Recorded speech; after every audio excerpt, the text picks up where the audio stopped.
would, Gavin, but I suppose if you're thinking as the managerial end of it, all you can do, James Thorne and his management team can do, is set up his team that they create more chances than the opposition.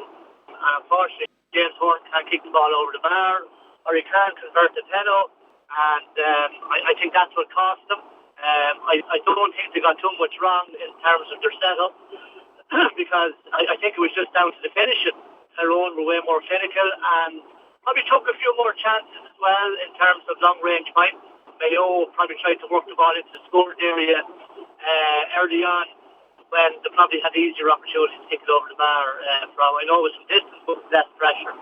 So yeah, I think James Thornton, if I was him, I'd be reflecting on, okay, you'd be very disappointed, but at the same time, you will say to yourself, look, we did set up to create more chances to the opposition, and we did that. I didn't see the stats on it, but that's what it looked like. And yeah, look, he'd be very disappointed, but I don't think he could have done much more, Gavin, you know. Yeah, it is a fair point indeed. And just a 2-point game at half-time, Tyrone leading by 10 points to 8, so Mayo were still there. Niall, I suppose, guilty of missing a few goal chances maybe in that first half as well, but it was nicely balanced at half-time. Yeah, and probably a little bit unlucky. You know, for the penalty, I think he was fouled twice, once outside and then once inside. And I know it's a grey area, but if a penalty was given just before half-time as well, I think no one was a panic dramas about it. So a little bit unlucky in that one. And then, of course, they missed the penalty when the game was finally balanced there. And I think that penalty miss took an awful lot of confidence out of Mayo, you know. And the little shimmy, you know, it's soccer goals are probably a good bit wider. But in Gaelic football, it is a bit of a chance to take, especially against the top keeper like that, you know. Yeah, it was unfortunate, but as you say, you know, when it comes to these big occasions, Niall, you know, you have to take your opportunities, and Tyrone substitute then Cathal McShane just fisting the ball to the net as well. It was a crucial goal, I suppose, at that time, and gave Tyrone, I suppose, the impetus to kind of to drive on from there. Yeah, and I think, you know, I think Henry's going to be disappointed with the two goals that were conceded, because he is a top-class keeper. But certainly, both goals, I'd say, if he could do it all again, he would do things differently. Now you only have a split second to make your mind up. In fairness, it's the hardest position to play. But I think he might be a little bit disappointed in the two goals. Generally, you'd like to clean any man that's coming in when the ball's in that high to let him get a clean fist.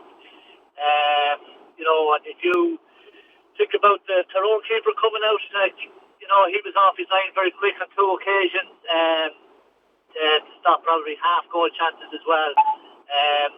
So I think there's very, very small final margins in most games, Gavin, at that level. I suppose, look, it's all down to converting your chances, and the team that doesn't make, I suppose, Mayo probably made more mistakes than Tyrone as well, and that's what it comes down to a lot of time in big games, you know.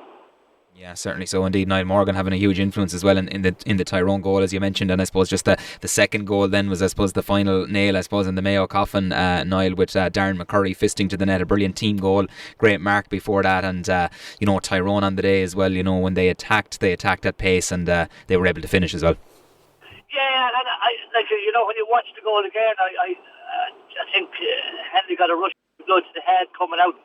I know he came out to narrow the angle, but it would have taken some shots from 25-30 yards to get by him, because he's a top-class keeper. And it just made things a lot, you know, I think he would have probably just drilled it over the bar, but then the easy pass was on to palm it into an empty net then when Henry left his goal, you know. So it's decisions like that that cost you, and yeah, I feel so sorry for Mayo, but look, they're not gone away. You don't get two All-Ireland finals in a row unless you're an excellent outfit. They have obviously blooded very young players all year, so they're going to be around for a long time. I don't buy into it that this is going to put them back. Of course they're going to be devastated, but there's way more positives for Mayo than there is negatives, you know, so I think that team is going to get better and better.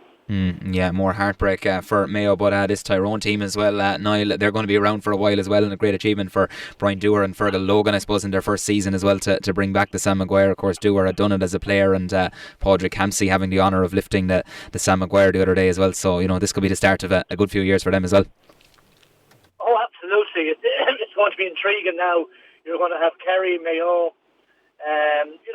you're going to have Tyrone, obviously, Dublin. Like, there's 4 teams we could think of. I'd say Monaghan and Armagh are kind of kicking themselves, thinking that could have been us. Donegal, similar. So you have all these teams. All the Division 1 teams are certainly going to say, look, we all have an opportunity now. But don't think for a minute that Dublin and Kerry are gone away. That could be just a small blip for them. So, it's going to be a very intriguing championship next year.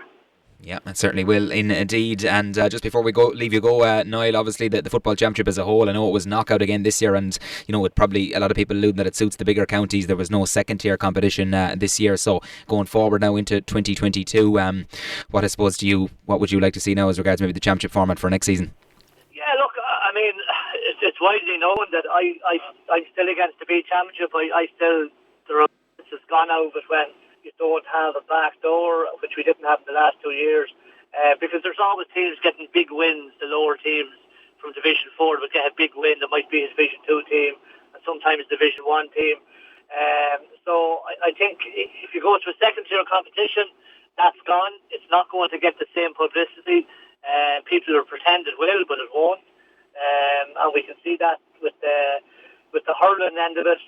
You might get the final show, but that's it. So I think that's going to be quite diluted on the second tier, but my half vote doesn't count there, Gaz.